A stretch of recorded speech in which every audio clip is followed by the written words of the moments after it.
আসসালামু আলাইকুম ভিউয়ার্স, দেখতে পাচ্ছেন আমি যে ক্যামেরাটা খুলেছিলাম এই ক্যামেরাটিতে কি আছে আপনাদেরকে দেখানোর জন্য এটা করেছি। দেখতে পাচ্ছেন এটা এই মূল সার্কিটটা হচ্ছে এটার মাধ্যমে ক্যামেরাটি কন্ট্রোলিং করা হয়। আসসালামু আলাইকুম ভিউয়ার্স, আশা করি সকলে ভালো আছেন। আপনারা দেখতে পাচ্ছেন আমি যে ক্যামেরাটি খুলেছি এই ক্যামেরাটির ভিডিওটি হচ্ছে ক্যামেরাটির মধ্যে কি আছে এটা দেখানোর জন্য ভিডিও করা। দেখতেই পাচ্ছেন এই ক্যামেরাটির যে সার্কিটটি এটাই হচ্ছে মূল সার্কিট। এটার মধ্যে সব কিছু দিয়ে কন্ট্রোলিং করা আছে। আর এর পরের অপশনে দেখেন এই যে একটি গিয়ারের জন্য মোটর আছে।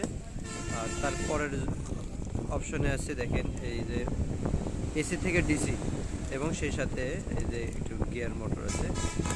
এটি হচ্ছে পুরো বডিটা ঘোরানো হয় এই মোটর দিয়ে। আর এই ভিতরের মোটর দিয়ে হচ্ছে উপর নিচ মুভিং করানোর জন্য হয়।